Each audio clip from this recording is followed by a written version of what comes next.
Olá, meus amores, sejam todos bem-vindos a mais um aulão, né, de sexta-feira, hoje, na disciplina de Geografia. Meu nome é professora Roseli Nascimento, ou melhor, eu sou Roseli Nascimento, sou professora de Geografia, tá, no 7º ano, e espero que todos vocês estejam bem e que tenham sabedoria para enfrentar momentos difíceis, porque é na sabedoria que nós possamos vencer, né, sempre. Tá? Pensamentos positivos, pensamentos leves, atrai coisas boas, tá? E a fé, ela é a certeza das coisas que não se podem ver, né? Mas nós sabemos que elas existem, tá? Então, essa semana nós trabalhamos a unidade 8, região sudeste. Nós trabalhamos da página 18 a 24 do livro didático, tá? E aí, meus amores, assim, eu trouxe para vocês essa imagem da região sudeste, o mapa político, tá? E nós temos na parte superior, aí bem no cantinho do lado esquerdo, nós temos o mapa do Brasil, com recorte espacial, ou seja, o delineado, que representa aí a região sudeste, está sendo representado pela cor vermelha, tá? E aí nós temos São Paulo, né, cuja capital é São Paulo, Minas Gerais, capital Belo Horizonte, aí nós temos também o distrito de Juiz de Fora, tá? Representando no mapa, que é os dois distritos maiores aí, mais a capital mesmo de Minas Gerais e Belo Horizonte, Espírito Santo em Vitória, Rio de Janeiro, Rio de Janeiro. Nós temos aí o oceano que banha essa região, é o Oceano Atlântico, tá? E nós temos também a presença do Trópico de Capricórnio também. E mais acima, os outros estados brasileiros, tá? Divididos em suas regiões. Lembrando que as regiões, elas são divididas de acordo com as suas características próprias, tá? Aí nós temos a legenda. A legenda nós temos capital federal, capital estadual, outras cidades, né? Que estão localizadas ali, tá bom? Aí esse mapa é do IBGE, tá? Foi produzido pelo geógrafo, tá? Também Velho e de Oliveira, e este mapa, ele teve a sua origem no ano de junho de 2005, tá? Bom, na primeira página do livro de vocês, na página 2, né, nós representamos aí, trouxe aí para vocês uma colheitadeira mecanizada de café no estado do município de Graça, em São Paulo, né? São Paulo, que desde o tempo da colonização e ele já começava a se desenvolver como capital e se, vamos dizer assim, harmonizar economicamente falando. Então, São Paulo já foi um grande produtor, tá? Do setor econômico agrícola, tá? E ele ficou conhecido como produção de café, tá? Tanto é que nós temos um meio mecanizado de fazer a coleta do café, tá? E essa imagem ela é de 2016. Antes a colheita era feita manualmente com objetos arcaicos, né? Que eram capazes de coletar, né? E transportar de maneiras arcaicas também, utilizando animais e cargas, tá? Cargas pesadas, que ao passar do tempo, esses animais eles foram mais poupados através da incidência da tecnologia, né? E aí, com o aumento da produção e a necessidade de se produzir e se lucrar mais, houve o mecanismo, né? E a introdução aí da questão, vamos dizer assim, tecnológica, tá? Aí nós temos 3 tipos de objetivos ao estudar a unidade 8 do livro de vocês. Nós temos o primeiro objetivo como compreender as características naturais específicas da região sudeste. Também temos o espaço compreender os aspectos sociais da região, bem como o seu desenvolvimento industrial e econômico. Também temos o papel de analisar os problemas socioambientais também que possam ocorrer nesse espaço geográfico e as estratégias para o desenvolvimento sustentável dos meios a serem utilizados, tanto meio ambiente como bem de produção e consumo, tá? Então, no capítulo anterior, no capítulo 7, nós estudamos aí a região Nordeste. Verificamos que há uma diferença enorme entre as duas regiões. E uma delas é a distância, né? Então, é um pouco distante, ou melhor dizendo, bem distante, e tem a incidência de fatores físicos, né? Clima, vegetação, bem diferenciado, tá? Quando a região Nordeste ela tem presença do sertão, da seca, de zonas mais quentes, né? O Sudeste não. O Sudeste ele já possui temperaturas mais amenas, vários tipos de vegetações e climas diferenciados, tá? Que fazem com que essa região ela produza uma variedade ou infinidade de materiais para o consumo e também pelo próprio mercado. Então, nós vamos começar estudando a região sudeste, que ela é atualmente mais dinâmica, economicamente falando, e tem maior influência sobre as demais, tá? Regiões brasileiras. Ao pensar sobre o sudeste, é comum, por exemplo, a associação da urbanização com a industrialização. Então, quando você pensa região sudeste, é mais industrializado, é mais urbanizado, né? E faz com que esses aspectos sejam mais importantes para essa região, tá? Então, na página 19 ainda, me acompanha aí, vamos ler. A escolha de cultivo de café, portanto, da agricultura como representações do Sudeste pode parecer estranha, a princípio, mas se explica pelo fato de que o cultivo desse produto, como já mencionado anteriormente, teve grande impacto no desenvolvimento econômico desta região, tá? Então, o café, ele é um cultivo bem antigo, tá?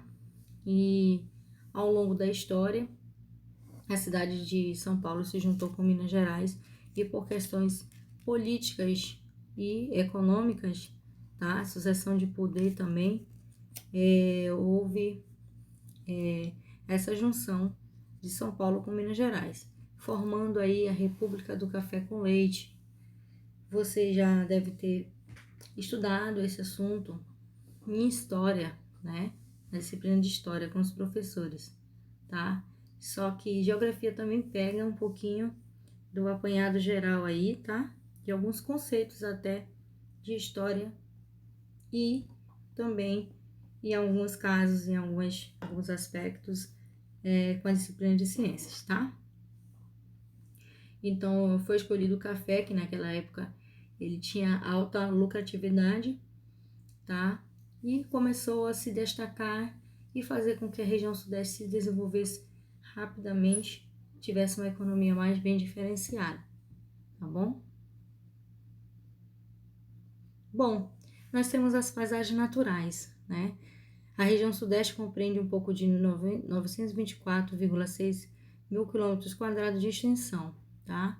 A maior parte está situada no norte do Trópico de Capricórnio e também ao predomínio lá na região sudeste temos predomínios de climas tropicais como influência de diversos fatores, né? Entre os 4 estados do sudeste, apenas Minas Gerais não tem saída para o mar, né? Minas Gerais ele não está ali próximo mais do litoral, tá? Ele é um pouco mais afastado, ele não tem sua saída próxima ou não deságua no mar, tá? Os demais possui o litoral e tem forte influência sobre atividades econômicas ali realizadas, tá? Além do clima e da presença do litoral, outros aspectos naturais acabam por influenciar diferentes atividades econômicas desta região, como as características hidrológicas e geológicas que possibilitam a mineração. Aí nós vamos analisar as peculiaridades naturais específicas da região sudeste e suas relações com as atividades econômicas predominantes em cada espaço, tá? O clima. Então, o clima da região sudeste, ele sofre várias influências de diversos fatores, que também, principalmente pela latitude, que é a aproximação aí da linha do Equador. Também outro fator que modifica aí, ou que influencia, tá? Diretamente no clima, na verdade, que influencia, tá? São as massas de ar e também temos a altitude, tá? Que tem tudo a ver com altura, tá bom? Não confunda latitude com altitude, tá? Observe que nós estudamos nessa aula durante a semana e tem essa diferença, ok? Observando o mapa, é possível perceber que a região sudeste apresenta climas tropicais, tropical de altitude e subtropical. De norte a sul, os climas são desde mais quentes e secos no norte, estado de Minas Gerais, onde há vegetação da caatinga, como veremos adiante, aos mais frios e úmidos regiões mais do sul, estado de São Paulo também, passando pelas áreas tropicais de altitude, onde tem a presença do calor e o frio se revezam em decorrer das estações do ano, tá? Tais condições denotam a diversidade dos climas dessa região. Nós temos a região sudeste do clima. Esse mapa ele representa uma representação climática da região sudeste. E nós temos aí na cor rosa o clima subtropical. Nós temos o tropical na cor laranja e na cor amarela, em destaque no mapa, nós temos o tropical de altitude, tá bom? E aí nós temos também representando aí um destaque parecido mesmo com uma estrelinha a capital estadual, e uma bolinha aí representando a cidade e um traço mais escuro a região aí de limite estadual e o traço mais o azulzinho claro representa o rio, tá? Na maior parte do território predominam os climas tropical ou tropical de altitude. Esses dois tipos climáticos ocorrem principalmente no interior do território brasileiro e nas regiões de planaltos e serra. O clima tropical é característico para exibir duas estações bem definidas, como chuvas mais abundantes durante os meses mais quentes e com menor pluviosidade nos meses até mais frio. Já o clima tropical de altitude apresenta temperaturas médias anuais menos elevadas quando comparadas ao clima tropical. Aí, gente, quando nós temos aí, eu tô com a garganta um pouquinho, vamos dizer assim, vamos ver uma palavra assim bem um pouquinho seca, né, gente? Mas não é por causa de falta de água, tá? Minha aguinha tá aqui, tá? Vocês também tem que tomar a aguinha de vocês, ó. Não é por causa da água, a mudança de tempo, ela faz com que você também tenha uma mudança na imunidade, tá? Deve-se, sobretudo, à altitude mais elevada dos locais onde ocorre, como o próprio nome sugere. Aí nós temos áreas situadas mais a leste, sofrem influência de massas de ar oceânicas e são mais chuvosas do que as áreas mais interioranas. Que outro fator importante é que as massas de ar polar ganham força nos meses mais frios, ocasionalmente atingem a região, podem causar forte queda de temperatura durante o inverno, tá? No sul do estado de São Paulo, existem áreas caracterizadas por condições climáticas mais frias, com chuvas bem distribuídas nessa região durante o ano todo, tá? Características comuns também como tipo de clima subtropical e predomina o clima tropical com características de litoral, tá? Quem já teve curiosidade de conhecer o litoral, principalmente ali o litoral nordestino, você observa, eu tive a oportunidade de conhecer o litoral nordestino, né? Não do sudeste, mas aí, se Deus assim me permitir, vou fazer esta viagem, né? Mas sempre é bom conhecer e os espaços e analisar. A geografia é isso, é uma análise do teu espaço geográfico que você está inserido, tá? Então, são climas mais amenos, mais com temperaturas menores e não são quentes como áreas próximas na linha do Equador e ao áreas continental, né? Ao analisar o clima sob um ponto de vista mais abrangente, por vezes deixamos de lado alguns aspectos mais pontuais e também específicos. Aí nós temos o microclima urbano, que essa variedade de clima local ocorre em áreas densamente urbanizadas, ou seja, onde há uma urbanização bem maior, né? Onde a influência das atividades humanas acaba causando na dinâmica climática influências, tá? Na página 21, também ainda continuando, tá? Mas abaixo um pouquinho, nós trazemos aí o microclima urbano, né? E aí observamos que na imagem do lado esquerdo, a cidade urbanizada sofrendo aí com questões climáticas, como, por exemplo, a poluição, né? Então, o microclima urbano ele é um dos principais campos de estudos dos geógrafos que se dedicam a estudar e analisar os efeitos da atividade humana, procurar maneiras de reduzir seus impactos ambientais também. Nas grandes cidades, as condições climáticas sofrem influências próprias da malha urbana. Essa influência pode ser percebida em fenômenos como ilhas de calor, que ocorrem em grandes cidades, em virtude também da principais, tá? Ausência de cobertura vegetal. Então, quando a cobertura vegetal ela é retirada de um local, ela tira toda a sua proteção, né? E aí, não seria interessante estar dessa forma, tá? E o clima, né? O clima já começa a ser bem diferenciado naquela região onde há muita poluição, tá? Mas nós sabemos que o tempo ele é um estado momentâneo do teu espaço e o clima já é um tempo mais duradouro, tá? É um espaço, é um recorte assim no espaço mais duradouro, tá? Em relação ao tempo. Então, nas grandes cidades, as condições climáticas sofrem a influência da própria malha urbana, da própria sociedade, do espaço ali, de tudo que se envolve aí relacionado ao meio urbano. Com isso também, aí nós temos que entender que quando se retira a vegetação, a cobertura vegetal de um espaço, as temperaturas tendem a ficar muito mais diferenciadas, elas aumentam a temperatura, né?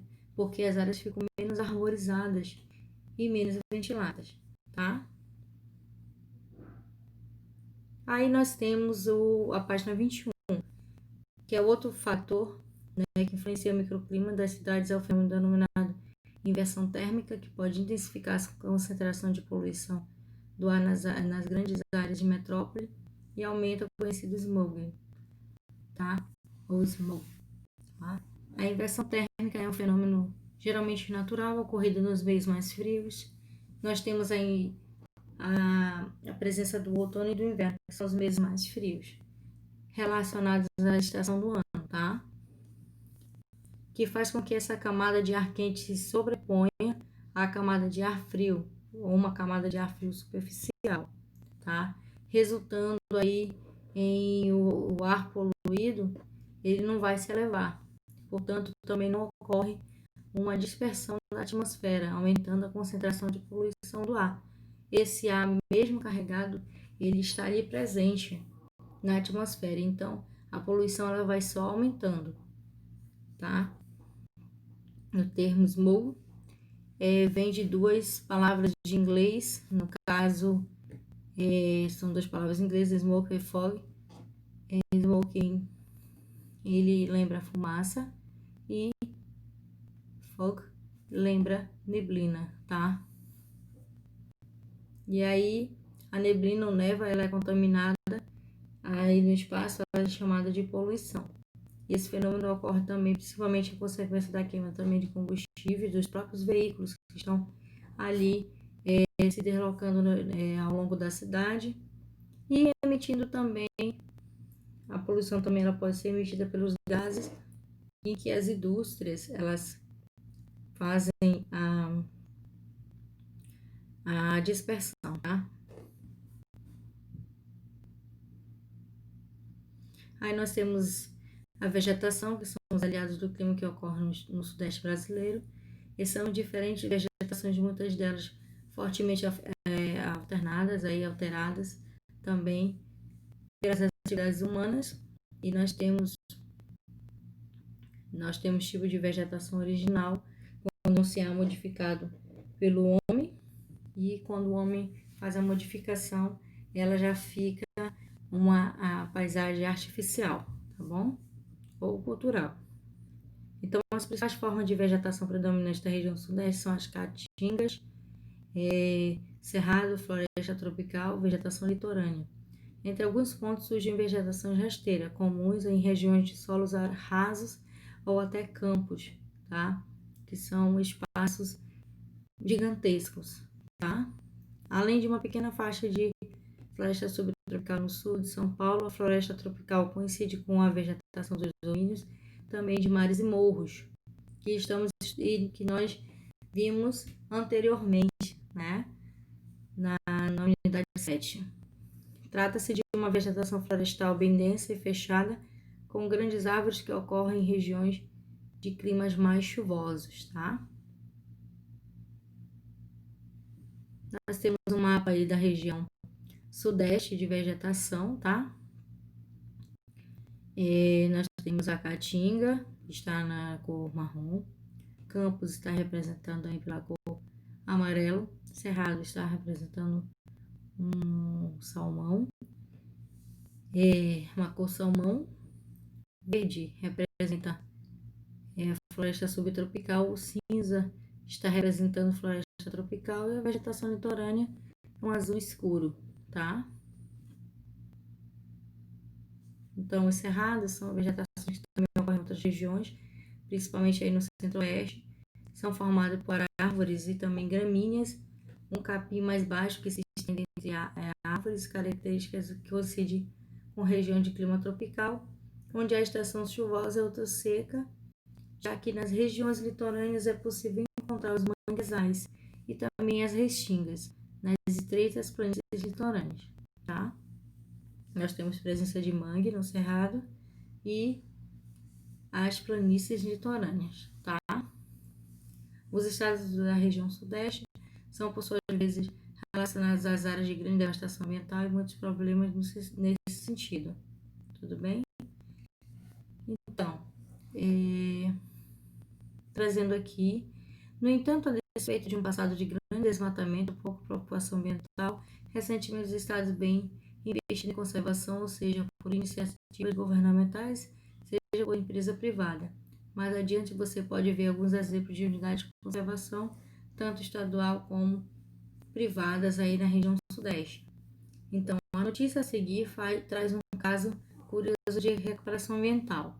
Trata-se de Cubatão, que é uma cidade paulista, tá? Que recebeu esse título de cidade mais poluída do mundo, que claro que não é motivo de orgulho, é um motivo de tristeza profunda por estar nessa classificação aí, estar nesse nível de, vamos dizer assim, negativo, tá? Esse nível negativo que não orgulha em nada essa cidade que está recebendo esse título para repassar para as outras cidades motivos para se orgulhar desse fato, tá? Então, há mais de 3 décadas após o Vale da Morte, nós também estudamos aqui em sala de aula, presencial e agora online também. E durante a semana foi falado no vídeo também sobre Cubatão, né, que volta a lutar com alta na poluição. Então, houve uma reportagem na BBC, tá? Uma empresa americana, visitou Cubatão aí e o primeiro polo das indústrias pesadas do Brasil. Em 1981, o mundo testemunha os efeitos devastadores da poluição atmosférica, né? A poluição atmosférica, ela traz diretamente efeitos, né, na sua sociedade, no seu espaço e em todos os componentes que ali estão se integrando, tá? Aí nós temos a presença de fumaça preta e amarela, que saía das chaminés de noite, na Vila Paris, no bairro residencial de baixa renda, próximo aí das indústrias de petróleo. E também tínhamos a presença de fertilizantes, metais que nasciam crianças também com malformações através desses componentes que ali estavam produzidos, né, na sociedade ou na própria atmosfera, tá? Elas tinham uma formação dos membros do sistema nervoso e pelo menos aí cerca de 37 crianças nasceram mortas devido a problemas de anencefalia quando a criança nasce sem o cérebro, tá? E apontada pela ONU como cidade mais poluída do mundo, Cubatão ficou conhecida globalmente como Vale da Morte, pela sua condição, tá? Que ela se encontrava. E aí, na página 23 ainda, nós temos o restante do texto, que fala que a qualidade do ar era bem ruim e era difícil respirar, os olhos até ficavam avermelhados. A condição se encontrava na Serra do Mar também chamava a atenção, né? Havia muitas águas, áreas claras, muitas plantas sem folhas em função da chuva ácida que tinha naquele local. E também sentia-se um cheiro de amônia muito forte que estavam ali nas ruas, né? Ao caminhar você sentia um cheiro de amônia muito forte, tá? Apesar de tudo isso, esse processo de recuperação foi bem longo e durou em cerca de 10 anos, tá? Aí passou-se 10 anos para que Cubatão fosse reconhecida na Conferência sobre o Meio Ambiente da ONU como símbolo de recuperação ambiental no programa ECO 092 ou ECO 92, tá? E como imposição de medidas de controle, como aí teve algumas medidas de controle que eles fizeram, né? Que foi a instalação de filtros de chaminés, emissões de poluentes chegaram a cair aí em torno de 90%, com elas o número de pessoas e doenças respiratórias de bebês comprometidos. Aí nós temos também a informação de que Cubatão perdeu o posto da cidade mais poluída do mundo, até mesmo em relação ao Brasil, porque segundo dados de 2014 da Organização Mundial de Saúde, ocorreu desta forma, tá? Mas alguns estudos realizados através da ONU reforçam que esse perigo para a população local não está todo eliminado, necessita de supervisão constante. Por quê? Se você faz uma reforma, por exemplo, ou se você faz uma limpeza de uma área que está em situação de poluição, se você não cuidar, aquela área ela vai voltar a ser poluída novamente, né? E aí, na página 24, vocês deveriam fazer o exercício, né? E aí eu pedi para que fizessem o exercício, né? E alguns alunos fizeram, página 22 e 24, tá? E também pedi nas páginas do 13 e 14 do livro didático, como atividade para casa. Aqueles alunos ainda que não realizaram as atividades, por gentileza, envie no privado, que nós vamos estar tirando as dúvidas, corrigindo, tá? E quando vocês tiverem aula presencial, eu vou estar pessoalmente corrigindo o livro de cada um de vocês, tá bom? Livros e cadernos. Qualquer dúvida que vocês tenham, vocês anotem. E aí, quando tiver aula presencial, vocês possam estar conosco e também falar um pouquinho aí, né, do que vocês aprenderam aí. Ao longo da aula a gente vai fazendo as perguntas. Lembrando que nós estamos no terceiro bimestre, nós estamos usando o livro do terceiro bimestre, volume 3, tá? Da editora Positivo. Desde já, desejo a todos bons estudos. A qualquer momento eu estarei no privado aí, obedecendo o cronograma que vocês receberam para o suporte, tá, meus amores? Bons estudos para vocês e dúvidas estão no privado. E vocês podem ir no privado e perguntarem sobre suas dúvidas, tá bom? Boa aula a todos. Fique com Deus aí. Continue fazendo exercícios, tá? Não desistam de fazer os exercícios que vocês estão ganhando aí conhecimento para as avaliações que nós pensamos que não, mas rapidinho chega o dia, hein? Tá? Fiquem atentos, tá? As organizações e as orientações da coordenação e dos professores nas aulas, ok? Obrigada a todos.